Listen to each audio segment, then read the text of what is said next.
Welcome to ಶಿಕ್ಷಣವೇ ಶಕ್ತಿ ಸ್ಪರ್ಧಾ creative competitive exams coaching centre registered Shivamogga. ನಾನು ನಿಮ್ಮ ಮಂಜು ಸರ್.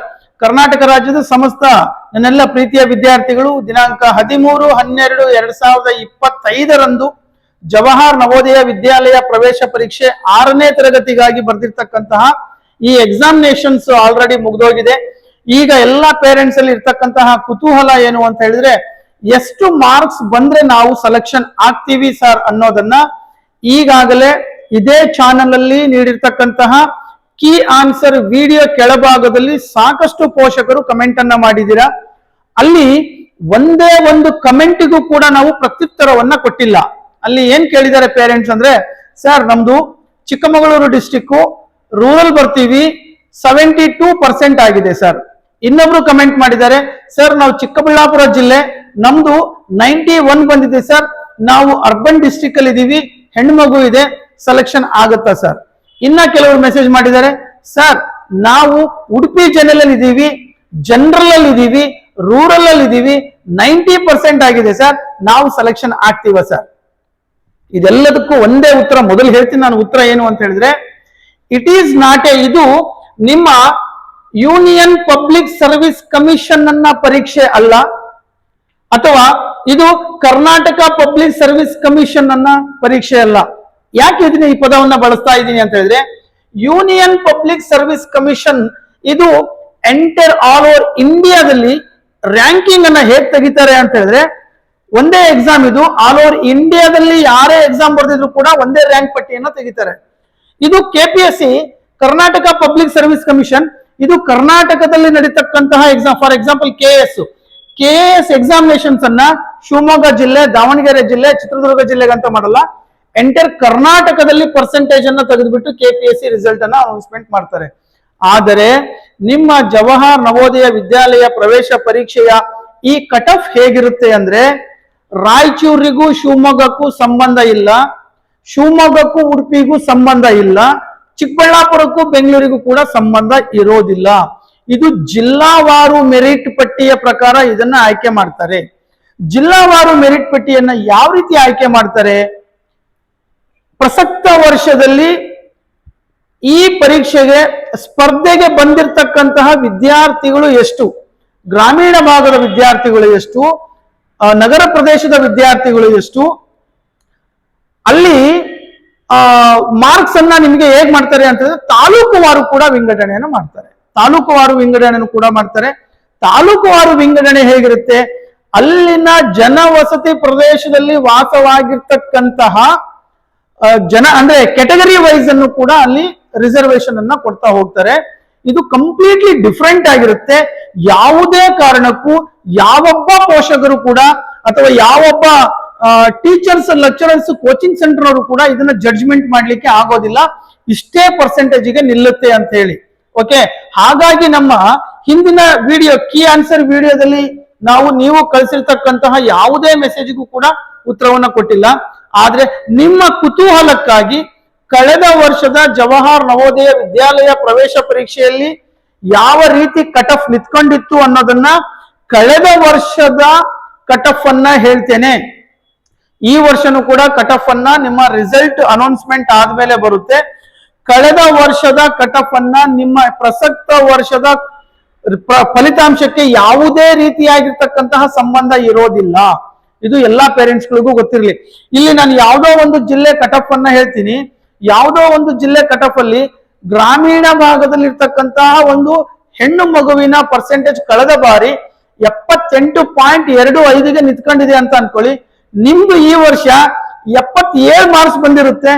ನೀವು ಅದನ್ನ ನೆಗೆಟಿವ್ ತಗೋಬಾರ್ದು. ಹಾಗಾಗಿ ನಾನು ಈ ಕೀ ಆನ್ಸರ್ ಅನ್ನ ಒಂದಿಷ್ಟು ತಡವಾಗಿ, ಕೀ ಆನ್ಸರ್ ಅಲ್ಲ, ನಿಮ್ಮ ಕಟ್ ಆಫ್ ಎಷ್ಟು ನಿಲ್ಬಹುದು ಅನ್ನೋದನ್ನ ಸ್ವಲ್ಪ ತಡವಾಗಿ ಕೊಡಬೇಕು ಅಂತಾನೆ ನಾನು ತಡವಾಗಿನೇ ಬಂದಿರೋದು. ಎಕ್ಸಾಮ್ ಮುಗಿದು ಈಗ ಆಲ್ರೆಡಿ 4-5 ದಿವಸ ಆಗಿದೆ. ಹಾಗಂತ ಹೇಳ್ಬಿಟ್ಟು ಮಗುವಿಗೆ ಇದೊಂದೇ ಪ್ರವೇಶ ಪರೀಕ್ಷೆ ತನ್ನ ಭವಿಷ್ಯವನ್ನ ನಿರ್ಧರಿಸ್ತಕ್ಕಂಥ ಪ್ರವೇಶ ಪರೀಕ್ಷೆ ಅಲ್ಲ. ನಿಮ್ಮ ಕುತೂಹಲ ಇರುತ್ತೆ ಏನು ಅಂತ ಹೇಳಿದ್ರೆ, ನನ್ನ ಮಗು ಎಷ್ಟು ಮಾರ್ಕ್ಸ್ ಅನ್ನ ಪಡೆದುಕೊಂಡಿದೆ ಅನ್ನೋದನ್ನ ತಗೋಬೇಕು ಅಂತ ಹೇಳಿ. ಆದ್ರೆ ನಾನು ಈ ವರ್ಷದ ಪ್ರವೇಶ ಪರೀಕ್ಷೆಯಲ್ಲಿ ಎಕ್ಸ್ಪೆಕ್ಟ್ ಮಾಡಿದ್ದೇನು ಅಂದ್ರೆ, ಮಗು OMR ಶೀಟ್ ಅಲ್ಲಿ ಏನ್ ಎಕ್ಸಾಮಿನೇಷನ್ ಬರ್ದಿರುತ್ತಲ್ವಾ, ಆ OMR ಶೀಟ್ ನ ನಕಲು ಪ್ರತಿಯನ್ನ ಬೇರೆ ಕಾಂಪಿಟೇಟಿವ್ ಎಕ್ಸಾಮ್ ಅಲ್ಲಿ ಕೊಟ್ಟಂಗೆ ಈ ವರ್ಷ ಕೊಡ್ಬೋದು ಅನ್ನೋ ಎಕ್ಸ್ಪೆಕ್ಟೇಷನ್ಸ್ ನಮ್ಗಿತ್ತು, ಆದ್ರೆ ಕೊಟ್ಟಿಲ್ಲ. ನೀವು ಮನೆಯಲ್ಲಿ ಮಗು ಹೇಳಿದೆ ನಿಮಗೆ ನಂದು ಇಷ್ಟು ಮಾರ್ಕ್ಸ್ ಬಂದಿದೆ ಅಂತ ಹೇಳ್ಬಿಟ್ಟು 95% ಸ್ಟೂಡೆಂಟ್ಸ್ಗಳು ಕರೆಕ್ಟ್ ಆಗಿ ಹೇಳಿರ್ತಾರೆ, ಒಂದಿಷ್ಟು ಟಿಕ್ ಮಾಡ್ಕೊಂಡ್ ಬಂದಿರ್ತಾರೆ. ಇನ್ನ ಕೆಲವೊಂದು ವಿದ್ಯಾರ್ಥಿಗಳು ಟಿಕ್ ಮಾಡ್ಕೊಂಡ್ ಬಂದಿರಲ್ಲ. OMR ಶೀಟ್ ಅಲ್ಲೂ ಸ್ವಲ್ಪ ವ್ಯತ್ಯಾಸ ಮಾಡ್ತಿರ್ತಕ್ಕಂಥ ಸಾಧ್ಯತೆನೂ ಕೂಡ ಇರುತ್ತೆ. ಅದ್ ಯಾವುದನ್ನು ಕೂಡ ನೀವು ಪರಿಗಣಿಸ್ದೆ. ಈಗ ಕಳೆದ ವರ್ಷದ ಕಟಫ್ ಅನ್ನ ಒಮ್ಮೆ ನೋಡೋಣ. ಹಾಗಾದ್ರೆ ಕಳೆದ ವರ್ಷದ ಕಟಫ್ ಹೇಗಿತ್ತು, ಯಾವ ಜಿಲ್ಲೆ ನೋಡೋಣ ಅಂತ ಹೇಳಿದ್ರೆ, ಫಾರ್ ಎಕ್ಸಾಂಪಲ್ ನಾವೀಗ ಯಾವ್ದಾರ ಒಂದು ಜಿಲ್ಲೆ ತಗೋಣ. ಯಾವ ಜಿಲ್ಲೆ ತಗೋಣ? ಓಕೆ, ದಾವಣಗೆರೆ ಇಲ್ಲ, ಇದ್ರಲ್ಲಿ ಮಿಕ್ಸ್ ಇದೆ. ಇದರಲ್ಲಿ ಸ್ಕೋರ್ ಮಾಡಿ. ಚಿಕ್ಕಮಗಳೂರು ತಗೋಣ. ಇಲ್ಲ, ಸ್ವಲ್ಪ ಮೇಲ್ ತಗೊಂಡೋಗಿ. ಕೆಳಗಡೆ ಡಿಸ್ಟ್ರಿಕ್ಟ್ ನ ಕಂಪ್ಲೀಟ್ ಯಾವ್ಯಾವ ತಾಲೂಕಿಗೆ ಯಾವ್ಯಾವ ಮಕ್ಕಳಿಗೆ ಯಾವ್ಯಾವ ರೀತಿ ಸೀಟನ್ನ ಹಂಚುತ್ತಾರೆ ಅನ್ನೋದನ್ನ ಇಲ್ಲಿ ತಗೊಂಡಿದ್ದಾರೆ. ಅದೇ ರೀತಿ ತಗೋಣ. One second mute please, mute. ನಾನಿವಾಗ ಚಿಕ್ಕಮಗಳೂರು ಜಿಲ್ಲೆ ಕಳೆದ ವರ್ಷದ ಕಟಫ್ ಅನ್ನ ತಕೊಂಡಿದ್ದೀನಿ. ಇದು ಜವಾಹರ್ ನವೋದಯ ವಿದ್ಯಾಲಯ ಪ್ರವೇಶ ಪರೀಕ್ಷೆ. ಇಲ್ಲಿ ನಿಮ್ಗೆ ಈಗ ತೋರಿಸಿದ್ದಾರೆ ಅವರು. ಚಿಕ್ಕಮಗಳೂರು ಜಿಲ್ಲೆ ಬಾಯ್ ರೂರಲ್ OBC ಅಂದ್ರೆ ಗ್ರಾಮೀಣ ಭಾಗದಲ್ಲಿರ್ತಕ್ಕಂತಹ ಒಬ್ಬ ಹುಡುಗನ ಪರ್ಸೆಂಟೇಜು OBC 83.75 ಕಳೆದ ವರ್ಷ ನಿಂತ್ಕೊಂಡಿದೆ. ಇದರಲ್ಲೂ ಕೂಡ ತುಂಬಾ ವೆರೈಟಿ ಸೆಲೆಕ್ಷನ್ ಇರುತ್ತೆ. ಇದು ಕಟಫ್ ಮಾರ್ಕ್ಸ್ ಕಟಫ್ ಅಷ್ಟೇನೆ. ನೆಕ್ಸ್ಟ್ ನೋಡಿ, ಮುಂದೆ ಹೇಳ್ತಾ ಹೋಗ್ತೀನಿ ನಾನು. ಗರ್ಲ್, ಅದೇ girl OBC girl, rural girl 85ಗೆ ನಿಂತ್ಕೊಂಡಿದೆ. ಇಲ್ಲಿ ಅಬ್ಸರ್ವ್ ಮಾಡ್ತಾ ಇದ್ದೀರಿ, ಗಂಡು ಮಕ್ಕಳದ್ದು 83.75 ನಿಂತ್ಕೊಂಡಿದೆ, ಹೆಣ್ಣು ಮಕ್ಕಳದ್ದು 85ಕ್ಕೆ ನಿಂತ್ಕೊಂಡಿದೆ. ಹೌದಲ್ವಾ? ಅಂದ್ರೆ ಹೆಣ್ಮಕ್ಳದ್ದು ಜಾಸ್ತಿ ಆಗಿದೆ. ಇನ್ನೊಂದು ನೋಡೋಣ. ಚಿಕ್ಕಮಗಳೂರು ಜಿಲ್ಲೆ ಬಾಯ್ SC ಹುಡುಗ ರೂರಲ್ ಇದ್ದಾನೆ, 78.75ಕ್ಕೆ ನಿಂತ್ಕೊಂಡಿದೆ. ಅದೇ ಚಿಕ್ಕಮಗಳೂರು ಜಿಲ್ಲೆ ರೂರಲ್ ಹುಡುಗಿ ಅಂದ್ರೆ girl SC 78.7, same to same ಇದೆ. ಅದನ್ನ ಬಿಟ್ಟು ಈಗ ನೆಕ್ಸ್ಟ್ ನಾವು ಅರ್ಬನ್ ಬರೋಣ. ಓಪನ್ ಅನ್ರಿಸರ್ವ್ಡ್ ಅಂದ್ರೆ ಇದನ್ನ ಅರ್ಬನ್ ಮಕ್ಕಳಿಗಂತ ಯಾವುದೇ ರಿಸರ್ವೇಶನ್ ಇರೋದಿಲ್ಲ. ಇದು ಓಪನ್ ಅನ್ರಿಸರ್ವ್ಡ್, ಯಾರಿಗೂ ರಿಸರ್ವೇಶನ್ ಇಲ್ಲದೆ ಇರ್ತಕ್ಕಂಥದ್ದು. ಅಂದ್ರೆ ಗ್ರಾಮೀಣ ಭಾಗದ ಮಕ್ಕಳು, ನೀವೇನು ಸಿಟಿ ಮಕ್ಕಳಿಗಂತ ಹೇಳಿ ಅನ್ಕೊಂಡು ಸೀಟ್ ರಿಸರ್ವೇಶನ್ ಇಟ್ಟಿದ್ದಾರೆ ಅಂತ ಹೇಳ್ತಿರಲ್ವಾ, ಆ ಸೀಟನ್ನು ಕೂಡ ತಗೋಬಹುದು. ಅದನ್ನ ನಾವು ಓಪನ್ ಅನ್ರಿಸರ್ವ್ಡ್ ಅಂತ ಕರಿತೀವಿ. 95 ನಿಂತ್ಕೊಂಡಿದೆ ಅಲ್ವಾ. ಸೊ ಈಗ ನೀವು ಸರ್ ಕಳೆದ ವರ್ಷ ಇಷ್ಟಕ್ಕೆ ನಿಂತ್ಕೊಂಡಿದೆ ಅಂದ್ರೆ ಈ ವರ್ಷದ ಹೇಳ್ತೀನಿ ನೋಡಿ, 83.75 ಇದೆಯಲ್ಲ, ಇದು 80%ಗೂ ನಿಂತ್ಕೋಬಹುದು ಅಥವಾ 88ಗೂ ಹೋಗ್ಬೋದು. ಇದು ಯಾರಿಗೂ ಗೊತ್ತಿರೋದಿಲ್ಲ. ಇದು ಕಳೆದ ವರ್ಷ ಎಷ್ಟು ವಿದ್ಯಾರ್ಥಿಗಳು ಯಾವ ಜಿಲ್ಲೆಯಿಂದ ಎಷ್ಟು ಮಕ್ಕಳು ಅಪಿಯರ್ ಆಗಿದ್ರು ಅದ್ರ ಬೇಸಿಸ್ ಮೇಲೆ ತಕೊಂಡಿರ್ತಾರೆ.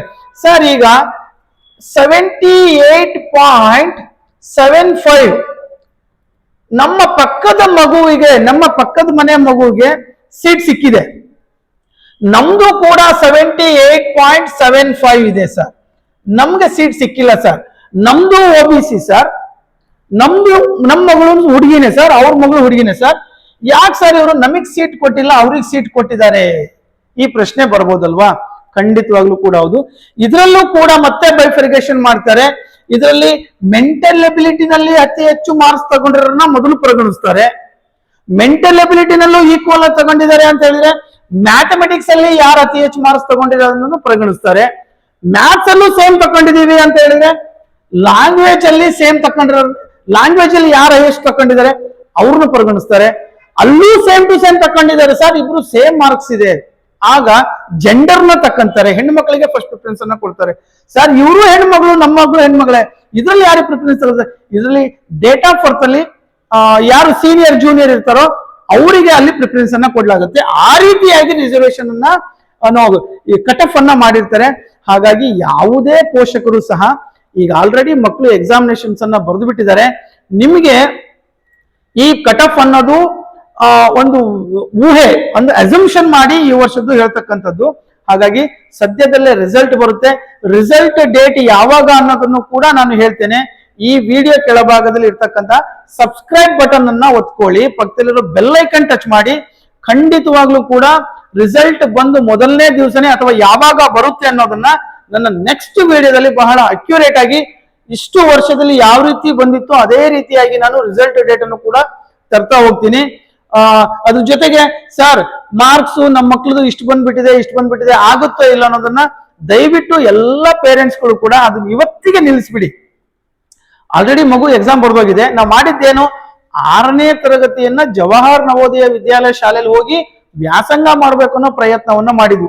ಒಂದ್ ವೇಳೆ ಅಲ್ಲಿ ಸೀಟ್ ಸಿಗ್ಲಿಲ್ಲ ಅಂತ ಹೇಳಿದ್ರೆ ಈಗ ಓದ್ತಿರ್ತಕ್ಕಂಥ ಶಾಲೆಯಲ್ಲಿ 6ನೇ ತರಗತಿಯನ್ನ ವ್ಯಾಸಂಗ ಮಾಡಿ ಇಲ್ಲಿಂದನೇ ನಾವು ಡಾಕ್ಟರ್ ಯಾಕಾಗಲ್ಲ, ಇಲ್ಲಿಂದನೇ ನಾವು DC ಯಾಕಾಗಲ್ಲ, ಇಲ್ಲಿಂದನೇ ಒಬ್ಬ ಅತ್ಯುತ್ತಮ ಬದುಕನ್ನ ಕಟ್ಕೊಳ್ತಕ್ಕಂಥ ಒಬ್ಬ ಪ್ರಜೆ ಯಾಕಾಗಲ್ಲ, ಖಂಡಿತ ಆಗ್ತೀವಿ. ಅವಕಾಶವನ್ನ ಒದಗಿಸ್ಕೊಟ್ಟಿದ್ದೀರಾ ಮಕ್ಕಳಿಗೆ. ಒಂದು ಸ್ಪರ್ಧಾತ್ಮಕ ಪರೀಕ್ಷೆಯನ್ನ ಬರೀತಕ್ಕಂಥದ್ದನ್ನ ಬರೆದಿದ್ದಾರೆ. ಕಾದು ನೋಡೋಣ. ರಿಸಲ್ಟ್ ಬಂತು ಅಂದ್ರೆ 6ನೇ ತರಗತಿಗೆ ಅಲ್ಲಿ ಹೋಗ್ತಾರೆ. ರಿಸಲ್ಟ್ ಸೆಲೆಕ್ಷನ್ ಆಗಿಲ್ಲ ಅಂದ್ರೆ ಈಗ ಗೊತ್ತಿರ್ತಕ್ಕಂಥ ಶಾಲೆಯಲ್ಲಿ ಓದ್ತಾ ಇರ್ತಾರೆ. ಯಾವಾಗ್ಲೂ ಕೂಡ ನಾವು ನಮ್ಮ ಮಕ್ಕಳನ್ನ, ನಮ್ಮ ವಿದ್ಯಾರ್ಥಿಗಳನ್ನ ಪಾಸಿಟಿವ್ ಆಗಿನೇ ಕರ್ಕೊಂಡು ಹೋಗೋಣ. ನೀನು ಮುಂದೊಂದು ದಿವಸ ಇದನ್ನ ಆಗಬೇಕು ಅನ್ನೋದನ್ನ ಅವ್ರ ಕನಸಲ್ಲಿ ತುಂಬೋಣ. ಎಲ್ಲಿದ್ರು ಕೂಡ ಆಗ್ತಾರೆ.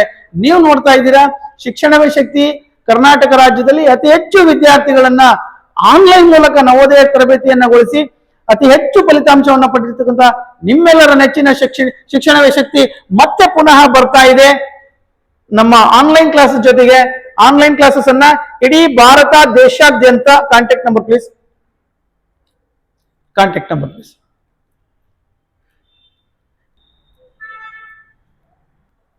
ಆಲ್ ಓವರ್ ಇಂಡಿಯಾದಲ್ಲಿ, ಇಡೀ ಭಾರತ ದೇಶದಲ್ಲಿ ಅತ್ಯುನ್ನತ ಶ್ರೇಣಿಯಲ್ಲಿ ಅಂದ್ರೆ ಯಾವ ಶಿಕ್ಷಕರು ಆನ್ಲೈನ್ ಅಲ್ಲಿ ಬಂದು ತರಬೇತಿಯನ್ನು ಹೇಳ್ತಾ ಇದ್ದಾರೋ ಅವರೇ ತಯಾರು ಮಾಡಿರ್ತಕ್ಕಂತಹ ಮೆಟೀರಿಯಲ್ಸ್ ಅನ್ನ ಮಗುವಿನ ಮನೆಗೆ ರಿಜಿಸ್ಟರ್ ಪೋಸ್ಟ್ ಮೂಲಕ ರೀಚ್ ಮಾಡಿ ಪ್ರತಿದಿನ ಕ್ಲಾಸ್ ಕೊಟ್ಟು ಅದ್ಭುತವಾಗಿರ್ತಕ್ಕಂಥ ಫಲಿತಾಂಶವನ್ನು ತೆಗಿಲಿಕ್ಕೆ ಕಾರಣರಾಗಿರ್ತಕ್ಕಂತಹ ಶಿಕ್ಷಣವೇ ಶಕ್ತಿ ಮುಂಬರ್ತಕ್ಕಂತಹ 3 ಮತ್ತು 4ನೇ ತರಗತಿ ವಿದ್ಯಾರ್ಥಿಗಳಿಗೆ ಪುನಃ ರೆಡಿ ಆಗ್ತಾ ಇದೆ. ಅಗತ್ಯತೆ ಇರ್ತಕ್ಕಂಥವ್ರು ಈ ಕೆಳಕಂಡ ನಂಬರ್ ಅನ್ನ ಕಾಂಟ್ಯಾಕ್ಟ್ ಮಾಡ್ಕೊಳ್ಳಿ. ನೀವು ಕೂಡ ಈ ತರಗತಿಯನ್ನ ಪಡಿಬಹುದು. ನನ್ನ ಮತ್ತೆ ಮುಂದಿನ ವಿಡಿಯೋದಲ್ಲಿ ಸಿಗ್ತೀನಿ. ಅಲ್ಲಿವರೆಗೂ thank you so much. Bye.